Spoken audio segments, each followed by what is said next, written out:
Halo, selamat pagi teman-teman dari Institut Teknologi Sumatera.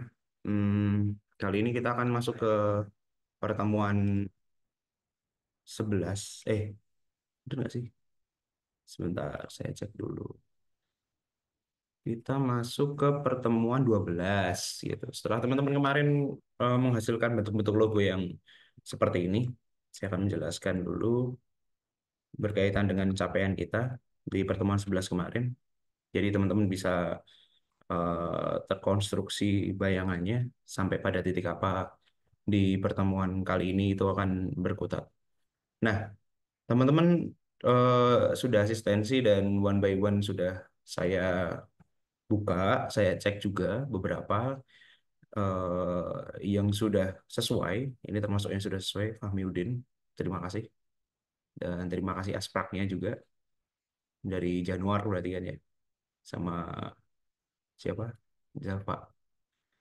Nah, kemudian ada yang masih sekedar bentuk logo yang seperti ini, gitu. Yang harap aja itu sebenarnya sudah terkonstruksi bentuk-bentuknya, gitu. Ini bentuk logonya juga sudah ada. Dan ini merupakan hal yang bagus. Kenapa? Karena setidaknya kita sudah 50% menyelesaikan GSM ini. Ini akan berkaitan dengan bagaimana teman-teman itu menentukan dari identitas visual utama, gitu. Jadi dalam grafik standar manual, mau tidak mau, suka tidak suka, itu berbasis pada ide dasarnya. Di mana konstruksi ide dasar itu biasanya berakar pada logo, gitu. Contoh di bagian ini, ide dasarnya adalah bentuk peacock, gitu, bentuk eh, burung merak yang ada daun-daun di belakangnya, lebah hijau, gitu. Nah, ini juga ada ide dasarnya dari bentuk gate-nya di Jepang gitu, Anifest. Dan ini sangat Jepang sekali karena menggunakan apa gapura merah yang sangat ikonik dari Jepang gitu. Dan proses ini cukup bagus untuk bisa terkonstruksikan nanti di grafik standar manual. Nah, pertemuan hari ini teman-teman, saya mohon maaf tidak bisa langsung memberikan materi ini karena jam 9 ini saya ada rapat akreditasi sampai nanti sore. Jadi agendanya cukup padat dan pertemuan hari ini saya berikan gambaran berkaitan dengan video dulu. Yang nanti apabila ada pertanyaan, teman-teman bisa sampaikan ke Asprak, nanti Asprak menyampaikan ke saya, atau teman-teman bisa langsung japri ke saya. Jadi jangan malu-malu, jangan takut untuk bisa japri, karena malu bertanya nanti nggak paham-paham. Oke, kita mulai dulu dengan mengkonstruksi visual. Jadi kalau teman-teman itu sudah menentukan bentuk logonya, itu bisa dibilang 50% itu sudah dapat lah. Di mana dalam grafik standar manual, ini punya kakak tingkat kalian, Bang Abdul Aziz, gitu. Itu setidaknya ini sudah terlewati. Gitu. Ada keywordnya, ada mind mappingnya, gitu kan? Ada data visualnya, ada data verbalnya, ada studi bentuk, dan lain sebagainya. Maka berikutnya adalah mengkonstruksi susunan dari GSM, teman-teman. Saya ulangi lagi, mengkonstruksi susunan dari GSM. Nah, untuk mengkonstruksi susunan ini, teman-teman itu harus juga menentukan apa layout yang akan teman-teman gunakan. Jadi apabila teman-teman lihat referensi di sini misalkan, layout GSM, gitu. Teman-teman akan punya banyak banget ide layout di sini. Ada dari Pinterest, ada dari Behance, dan lain sebagainya, gitu. Di sini ada banyak banget ide layout grafis, gitu. Teman-teman bisa lihat di situ layoutnya. Jangan di-copy, tapi diserap kemudian diaplikasikan bentuk. Saya ulangi lagi, jangan di-copy, tapi diserap dan diaplikasikan bentuk. Nah, bentuk-bentuk GSM itu akan berwujud seperti ini, teman-teman. Gitu. Dan di sini ada banyak banget contoh. Tinggal nanti teman-teman itu di layoutkan. Tapi sebelum layout, teman-teman harus menentukan dulu apa sih sebenarnya yang ingin disampaikan dalam GSM. Gitu. Apa informasi apa yang teman-teman ingin tampilkan dalam grafik standar manual itu. Contoh, ini yang cukup representatif ya dari Wahyu Satrio Wibowo angkatan 20. tahun lalu gitu udah lulus. Nah, di sini bisa teman-teman lihat tadi ada daftar isi, gitu. Teman-teman bisa ulangi video ini juga. Yang pertama adalah konsep verbalnya, diceritakan apa visi misinya, gambarnya seperti apa sebagai bentuk mood. Kemudian ada konsep visualnya.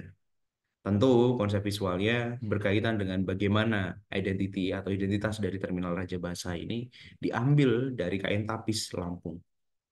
Jelas, ada sketsa logo, ada sketsa maskot, yang sebenarnya juga untuk ngebentuk kayak gini tuh teman-teman bisa lihat bahwa tidak perlu dalam kemampuan yang sangat tinggi. Enggak, yang terpenting adalah megang konsepnya itu mau apa. Nah, dari konsep itu diijawantahkan atau diaplikasikan dalam bentuk grafik standar manual, teman-teman. Nah, mulai dari brand identity-nya. Apa sih yang perlu disusun atau yang perlu dipersiapkan? Yang pertama adalah berkaitan dengan logonya. Gitu. Ada logogram, ada logo type. Kalau teman-teman ada logogram saja tidak masalah, atau logo type saja juga tidak masalah. Atau dua-duanya, logo type dan logogram. Gitu. Dan jangan lupa untuk menjelaskan. Di sini ini penjelasannya. Nah, teman-teman Asprak bisa membantu untuk mengkonstruksikan tipe-tipe logonya gitu. Nanti saya akan kasih gambaran asistensi hari ini mau ngapain gitu. Tapi ini gambaran, teman-teman bisa catat juga. Kemudian yang tidak kalah penting adalah BW-nya, black white gitu. Itu identitas utama.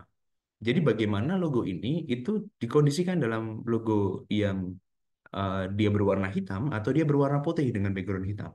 Karena nanti kalau backgroundnya yang lain itu akan masuk dalam logo reverse gitu. Atau logo dengan warna-warna yang ada pada logo tersebut gitu.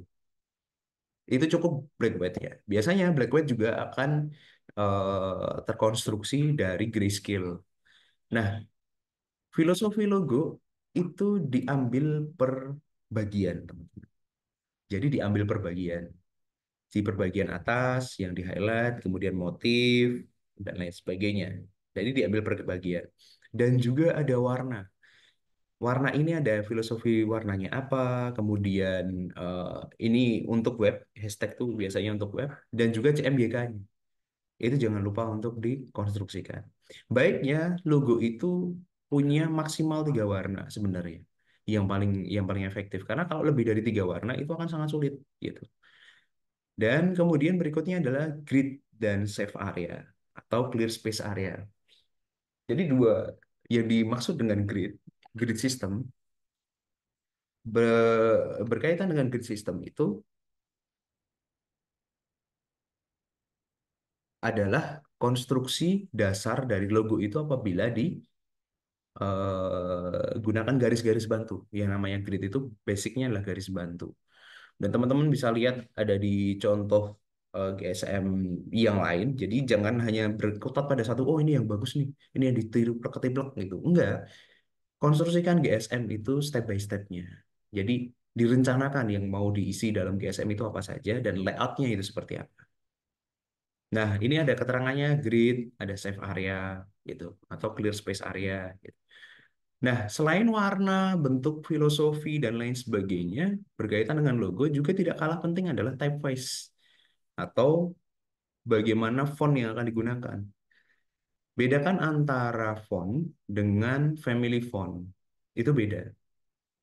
Font itu hanya satu tunggal, kalau family font itu biasanya dia memiliki keluarga. Contoh, Gotham. Ada Gotham bold, kemudian Gotham yang agak miring, atau Gotham apa namanya tipis, ada yang Gotham yang besar. Kalau ini ada Popin. Nah, kalau dia keluarga, maka sampaikan keluarganya. Dia misalkan Verdana, misalkan Verdana juga begitu. Nah, desainernya juga siapa di sini? Apabila teman-teman itu gratis, ya sudah ditentukan di situ siapa desainernya. Biasanya di Davon gitu kan. Teman-teman bisa cari di Davon. Di Davon ini teman-teman bisa lihat konstruksi atau banyak banget font-font yang bisa digunakan di Davon ini. Atau di website-website berkaitan dengan font yang lain. Jadi nggak harus di Davon ya. Di sini ada tipenya, kemudian ada siapa nih. Ini siapa, by siapa. Nah, by siapa ini yang biasanya digunakan konstruksinya dari siapa. Gitu. Nah, kemudian di sini ada super grafik. Apa sih yang dimaksud dengan super grafik? Super grafik adalah desain atau visual tambahan yang biasanya diambil dari bentuk logonya. Teman-teman bisa perhatikan. Bisa dilihat dari sini. Ini logo ini misalkan. Logo ini. Nah, ini yang paling representatif. Teman-teman bisa lihat logo ini. Coba lihat konstruksi GSM-nya. Ketika teman-teman lihat secara keseluruhan dalam satu halaman, dalam satu halaman, semua berkaitan dengan logo. Biasanya super grafis atau elemen estetis atau biasa juga disebut sebagai elemen tambahan dalam logo itu akan berkaitan dengan logonya atau berkaitan dengan identitas utamanya. Itulah kenapa dalam mind mapping itu harus konsisten sampai ke bentuknya, gitu. Itu yang disebut sebagai super grafis. Gitu. Jadi teman-teman bisa lihat bahwa super grafis ini akan sangat berkaitan dengan identitas utama atau visual utama yang dihadirkan pada logo. Cek lagi. Bagian bawahnya dia menggunakan bagian dari logo, belakang backgroundnya dia menggunakan bagian dari logo. Gitu. Nah, teman-teman juga bisa konfirmasi hal ini pada brand-brand besar seperti Bank BNI. Bank BNI. Bank BNI pun juga sama. Dia juga punya elemen grafis 46-nya. Kita lihat ya gambarnya ya.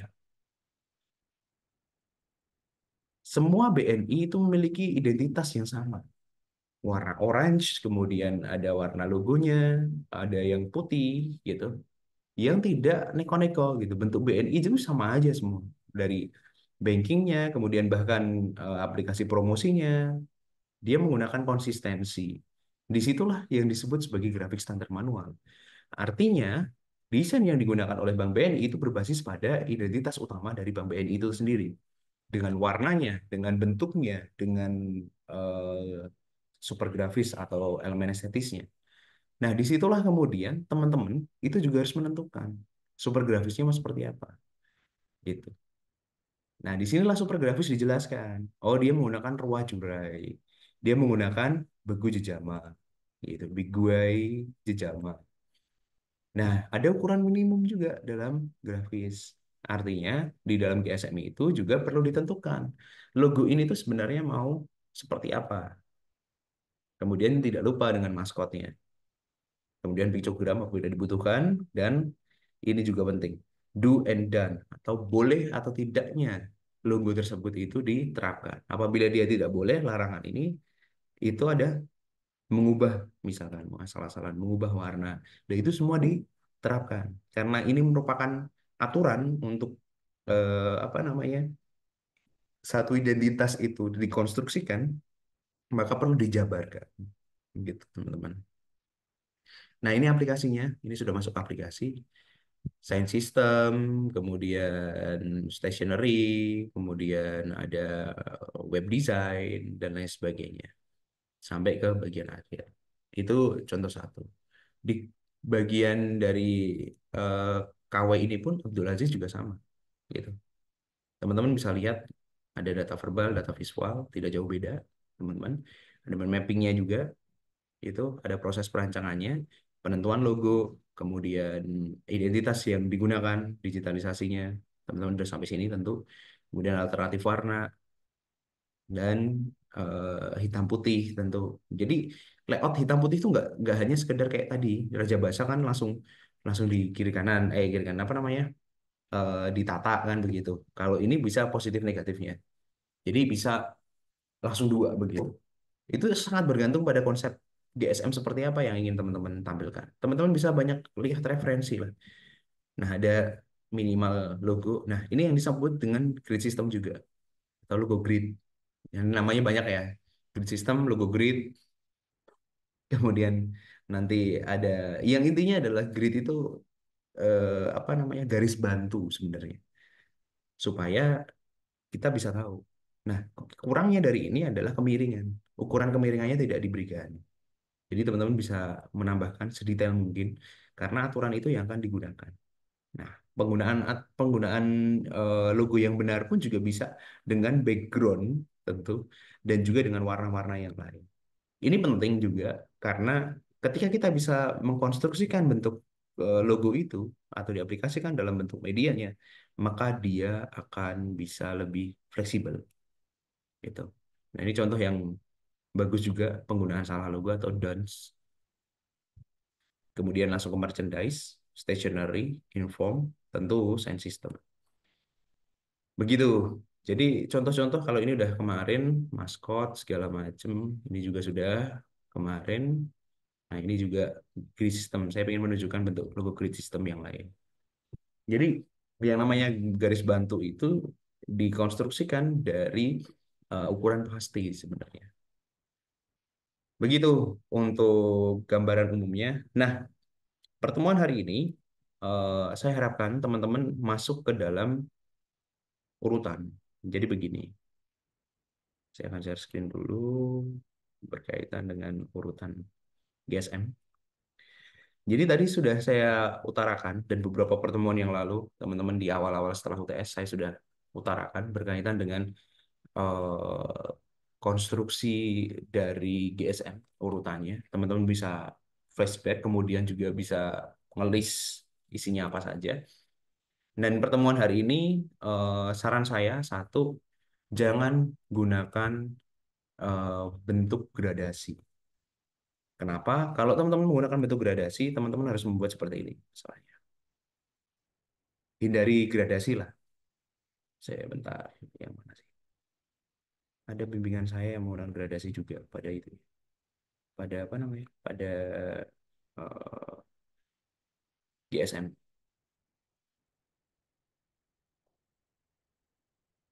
Bali gradasi. Oh, nggak ada.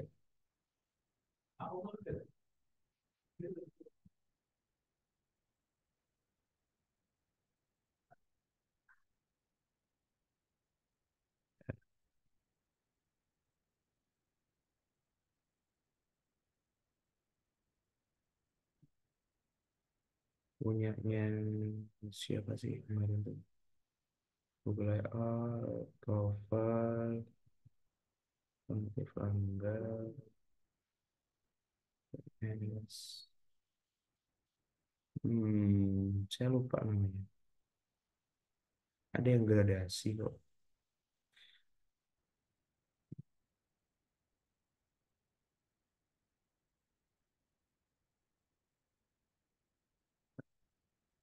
Hmm.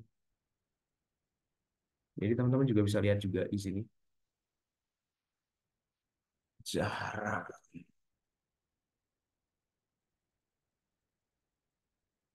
Nggak ada. Ini project saya. Sorry ya. Ja- Pesta. Ya. Kalau di sini adalah GSM-GSM yang dikonstruksikan dari apa? Dari mata kuliah yang pernah saya ambil. Nah, ini GSM buat brandnya cukup banyak. Teman-teman bisa contoh juga. Yang ingin saya katakan adalah yang gradasi itu apabila menggunakan gradasi, aturan warnanya itu juga aturan warna gradasi. Sehingga teman-teman eh, cukup repot mengatur gradasinya. Artinya cukup repot untuk mengkonstruksi bentuk gradasinya karena bentuk gradasi itu akan ada banyak berapa persen dia gradasinya. Ini bentuk ini ya, bentuk color filosofinya. Jadi ada CMYK, ada RGB, ada untuk webnya. Nah, itu nanti kalau teman-teman ada di web, itu penting untuk disampaikan. Nah, yang ingin saya sampaikan berkaitan dengan gradasi itu, ada baiknya gradasi itu disolidkan bentuknya, supaya acuannya tidak terlalu banyak. Saya bentar. Jadi, saya, nah yang bentuk kayak gradasi-gradasi seperti ini usahakan gunakan warna solid. Itu saran, gitu. Itu lebih mempermudah. Kayak gini, ini gunakan warna solid. Nah, gimana nanti kalau beda bentuk atau beda makna dari yang ini, dari yang ditentukan? Nah, mau nggak mau harus dipikirkan kalau memang tetap mau menggunakan ini, ya setiap elemen detail, jadi bagian-bagian ini, bagian-bagian apa namanya, bagian-bagian dari warna ini itu ada banyak. Jadi saya contohkan berkaitan dengan misalkan Kelihatan nggak? Oh, warna putih aja. Nah, itu. Nah, ini kalau mau diatur warnanya, itu perlu ke daerah sini dulu. Ini ada dua warna dulu nih. Baru ini aja dua warna. Belum ini gradasinya berapa. Kemudian di bagian sini itu juga diatur berapa derajat dia gradasinya. Gitu. Berapa derajat? Misalkan 45 derajat gradasinya. Itu perlu dicatat. Belum itu bagian sini. Ada bagian ini. Belum lagi yang bagian ini. Ini grayscale-nya. Yang bagian ini. Gitu. Cukup banyak gradasinya. Maka warnanya ada satu, dua, tiga, empat, lima, enam, tujuh sama putih. Tujuh itu baru minimal ya. Saya nggak tahu apakah ada warna yang lain. Karena dalam satu logo, mau tidak mau, suka tidak suka, hal tersebut itu akan tetap diatur. Karena GSM mengatur itu. Gitu. Nah, kasaran saya, gini aja bentuknya. Atau dua, dua warna. Itu sudah sangat enak sekali. Atau tiga maksimal. Gitu. Ini juga sama. Jadi usahakan apabila dia menggunakan gradasi itu terukur gradasinya. Gitu. Saya sebenarnya ada contoh tuh punyanya si saya lupa nama mahasiswa saya masalahnya. Ada banyak banget. Iya. Ini nggak bisa. Oh, lagi loading. Sorry. Lagi loading. Ada nih. Nah, si where did it shop? Ah, ini Lauren. Lauren ini salah satu yang cukup potensial dan dia sudah lulus dari kampus saya yang lama. Ini dan guideline-nya dia udah cantik sekarang. Maksudnya bentuk karyanya itu udah simple, cantik. Di 2023 di karya yang baru setelah lulus dia. Dan kemudian dari situ dia ada forward, ada kata pengantar, udah pakai bahasa Inggris gitu kan. Ada personality-nya, ada IDS-nya, ada logo, amazing, konseptualnya. Nah, bentuknya kayak gini nih. Nah, ini ada banyak nih kan logo komponennya. Kita lihat. Jadi di logogram logogramnya itu jabarkan one by one gitu dengan warnanya karena ini nggak semua lengkap ya gitu. Logo variasinya kemudian ada mono mononya. Nah, ini yang disebut sebagai colored background atau logo reverse-nya. Dia dari itu kemudian ada pictorial background-nya. Teman-teman bisa gunain seperti ini clear space area, ada ukuran pastinya, ada 9A 5A, A-nya dihitung dari bagian kotaknya, A kali A. Kemudian ada subunit secara konseptual, subunit logonya, sampai ke super grafis atau elemen estetisnya. Nah, ini yang sudah setelah dia kerja ya. Nah, ini yang saya bilang tadi. Kalau kalian menggunakan gradasi, teman-teman harus mengatur sampai titik ini. Bentar.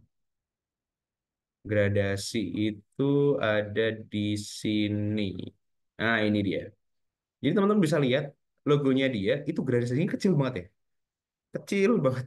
Dari hijau tua dari hijau tua ke hijau muda ke kanan gitu. Dari inspirasinya itu kayak gini. Ini biasa standar yang biasa asistensi GSM ke saya. Jadi biasanya logo grid itu juga bentuknya seperti ini. Yang ingin saya katakan pada gradasi itu kayak gini. Nah, ini dia. Jadi dia mengkonstruksikan logo itu tidak hanya sekedar bentuk logonya, tapi warnanya juga. Bahkan dia menggunakan warna Pantone. Nah, warna Pantone itu adalah warna fix yang biasanya diracik sendiri untuk percetakan. Namanya, nah, warna Pantone. Nah, ini bentuknya, struktur warnanya.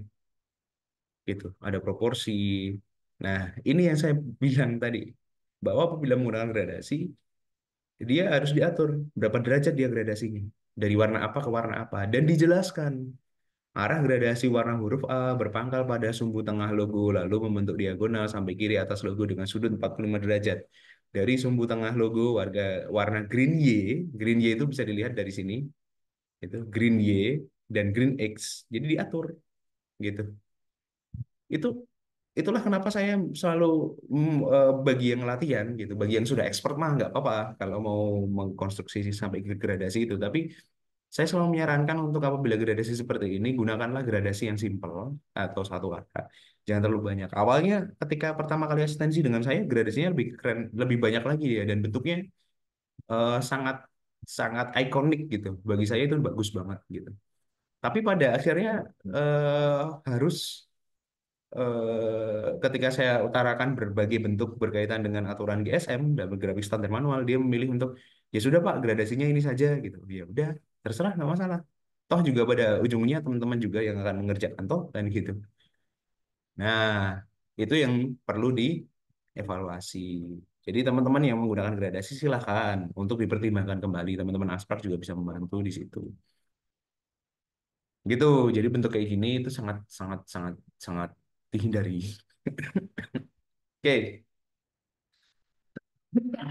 Begitu teman-teman. Jadi kalau ada pertanyaan teman-teman boleh japri ke saya.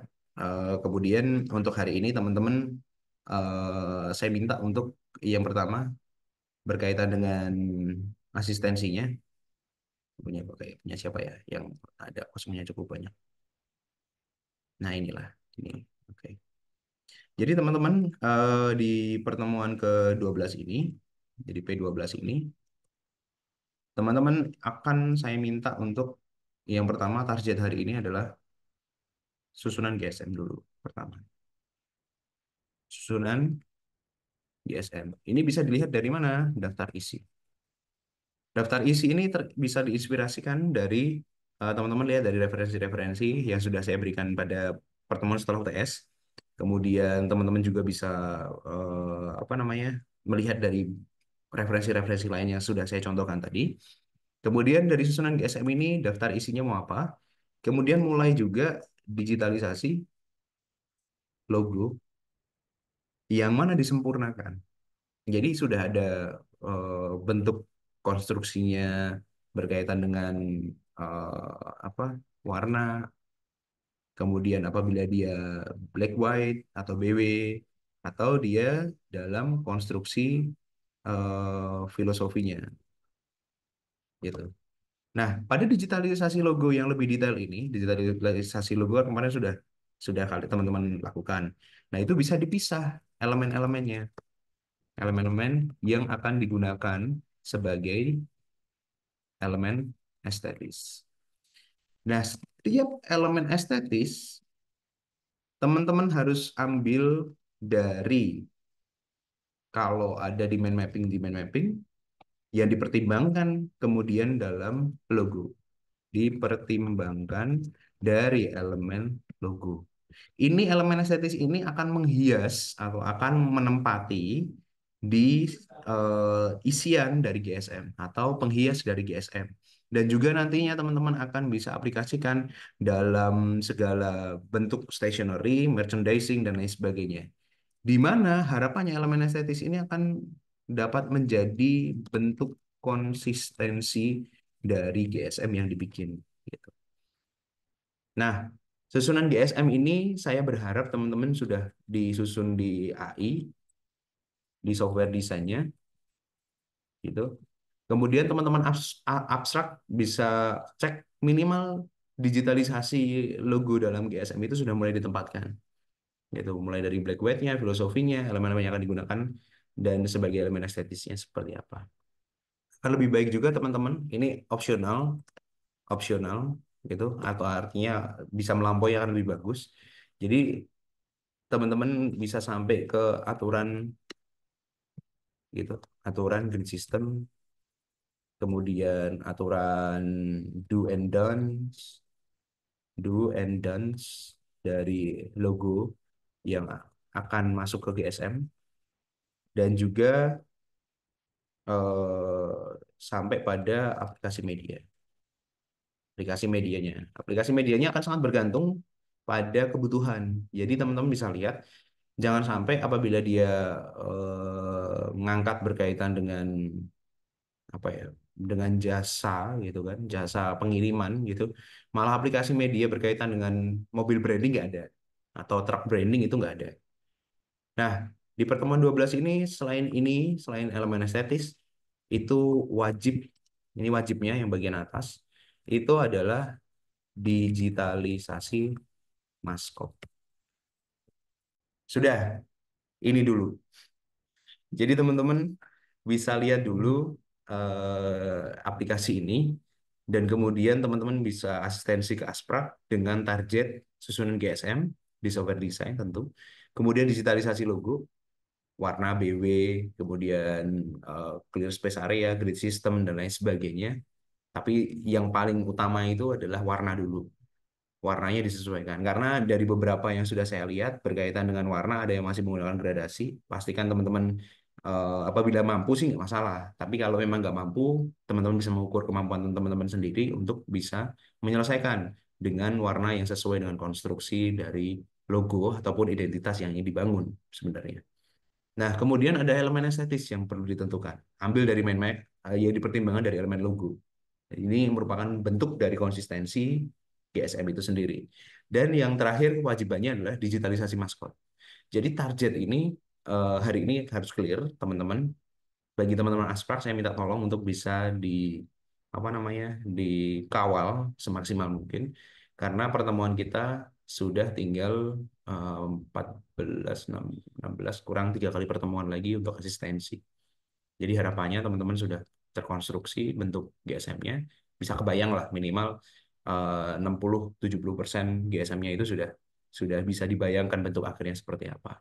Opsionalnya teman-teman apabila sudah selesai dengan yang wajib bisa masuk ke dalam aturan grid system logo dan undo sampai ke bentuk logo dari aplikasi medianya, stationery, kemudian merchandising, kemudian ada juga bentuk-bentuk yang lain yang kira-kira akan digunakan. Pastikan aplikasi logo ini juga sangat berkaitan dengan bentuk usahanya. Seperti tadi saya contohkan, apabila dia jasa pengiriman, tidak mungkin tidak ketika untuk branding mobile-nya.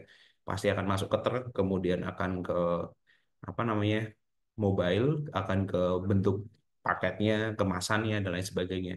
Aplikasi media ini juga akan sangat bergantung pada masing-masing tipe jasanya.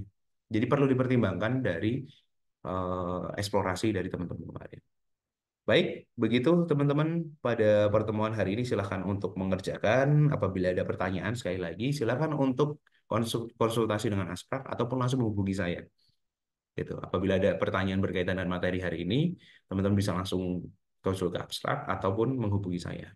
Harapannya teman-teman bisa lebih bagus lagi terkonstruksi GSM-nya, bahkan lebih baik dari contoh-contoh yang sudah saya berikan tadi. Begitu, selamat siang teman-teman sudah mau mengikuti materi ini dan selamat mengerjakan. Mari kita, bye.